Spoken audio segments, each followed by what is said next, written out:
Hello friend, मैं हूँ प्रयत्न कानड़िया। मैं आज आपको एक बात करने जा रहा हूँ, आगे कैसे बढ़ना है। आगे बढ़ने के लिए पहले हमें खुद को पहचानना है। मनुष्य एक महत्वाकांक्षी है। वो महत्वाकांक्षा होनी भी चाहिए मनुष्य को, वो एक सही बात है।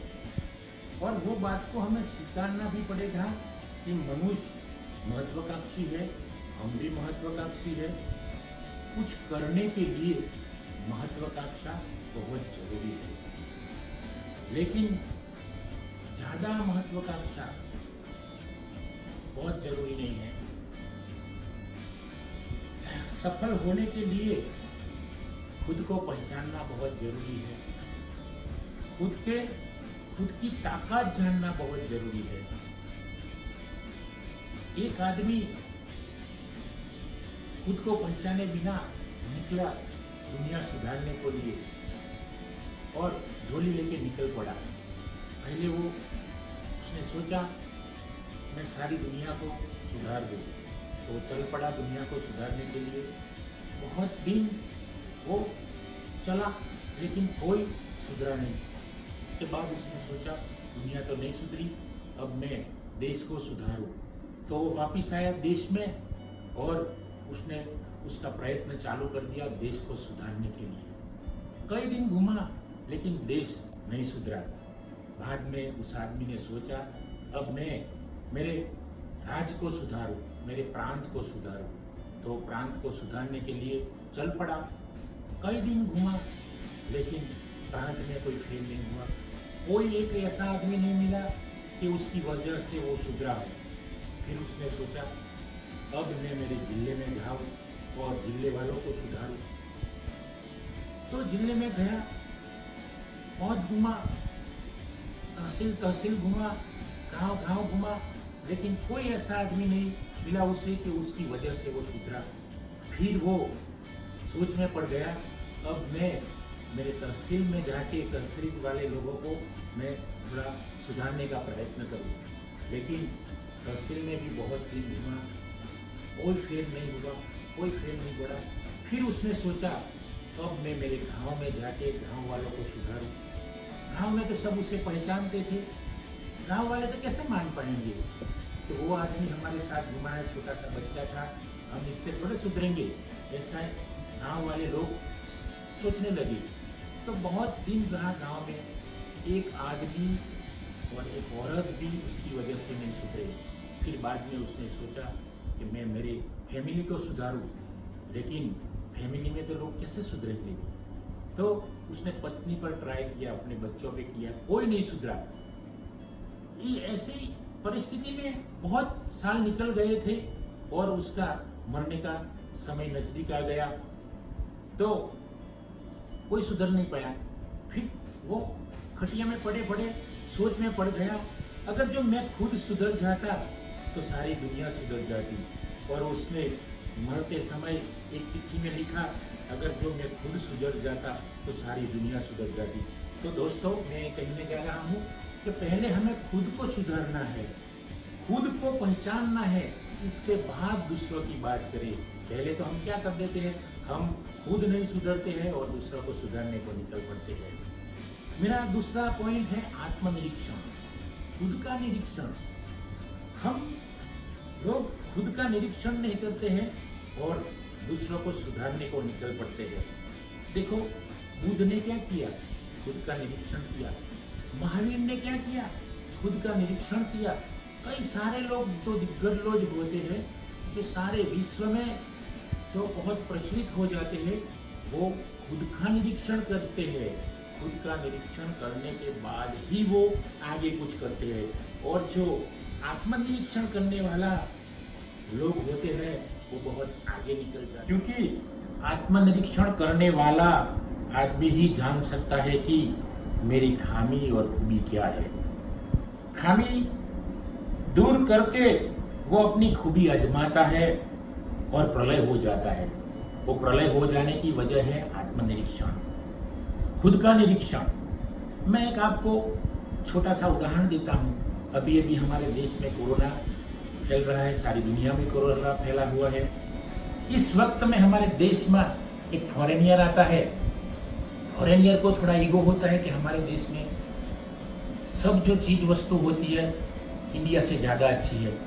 तो वो फॉरेनियर एक दुकान में चला गया और दुकानदार को पूछा, भाई साहब आपके यहाँ हैंड वॉश है? तो दुकानदार ने बताया यहाँ हैंड वॉश है। तो बताओ जरा मुझे। फॉरेनियर ने बोला, तो ला के बताया। तो उसने बोला कि आपके यहाँ इतना छोटा छोटा हैंड वॉश है, हमारे यहाँ तो बड़ा बड़ा होता है। तो फिर बोला फॉरेनियर बोला, भाई साहब मुझे बाथ वॉश बताइए। तो बाथ वॉश लाया, तो बाथ वॉश भी छोटा सा था।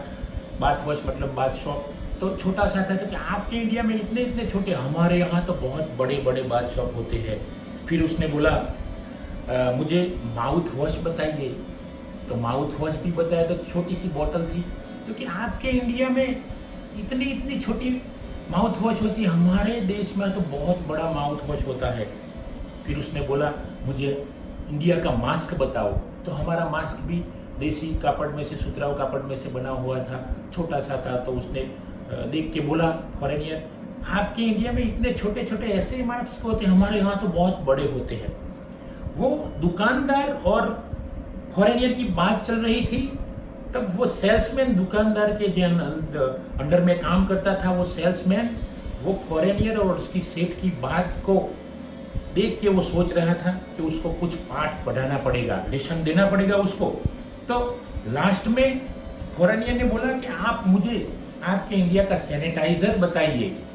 तो सेल्समैन तुरंत आया, दौड़ा और फॉरेनियर के पास आके वो मटका, हमारा जो पानी का, ठंडे पानी का मटका चकली वाला होता है, वो देके बोला दिस इज अवर सैनिटाइजर।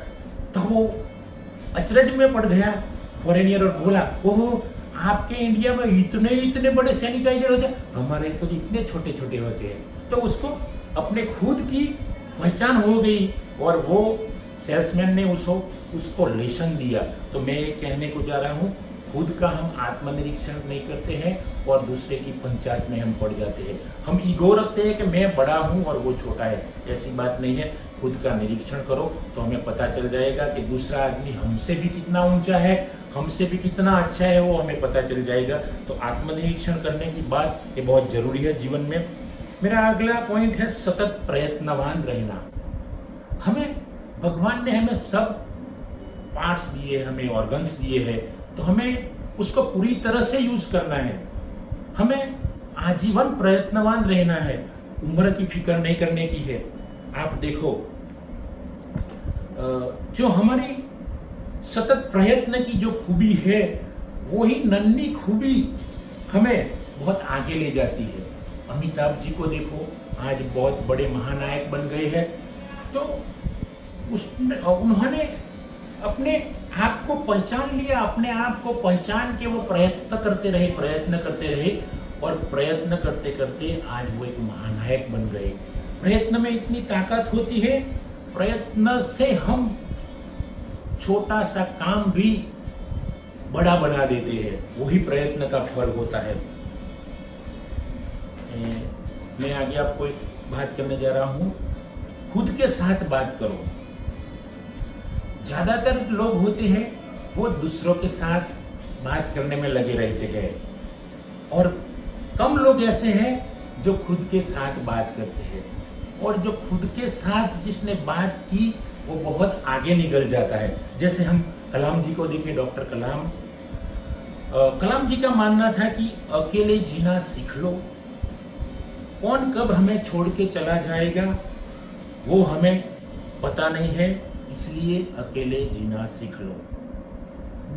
दिन में कुछ समय ऐसा निकालो कि खुद के लिए, खुद की साथ बात करने के लिए हमें टाइम निकालना है।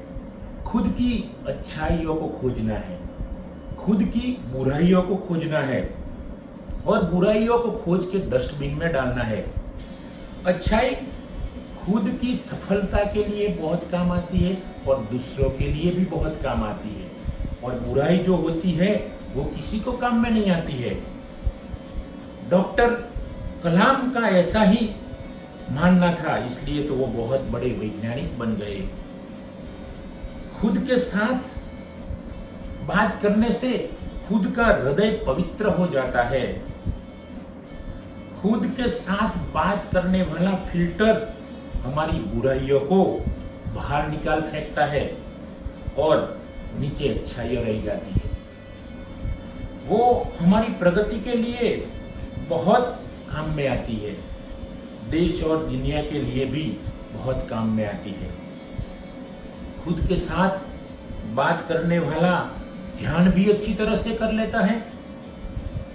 ध्यान से मन साफ होता है, मन पवित्र हो जाता है।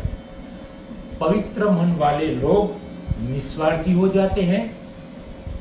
बस काम करो, कोई स्वार्थ नहीं, काम का फल खुद ही सामने आ जाता है, ऐसा मानने में लग जाते हैं। तो वही लोग सफल हो जाते हैं कि जो खुद के साथ बात करते हैं, वही लोग ज्यादातर सफल हो जाते हैं। अकेला इंसान जल्दी सफल हो जाता है। देखो, आप कोई भी अकेला इंसान जो होता है वो बहुत काम कर सकता है, बहुत कुछ कर सकता है। तो दूसरे लोग पर आधार रखने वाला इंसान जल्दी सफल नहीं होता है। जो इंसान खुद का ध्येय खुद बनाता है, खुद मार्ग तय करता है, उस मार्ग पर खुद चलता है, वही इंसान आसानी से सफल हो जाता है। खुद अपनी सुविधा पैदा करता है, वही आदमी, वही मनुष्य अपने आप सफल हो जाता है। जय हिंद, जय भारत।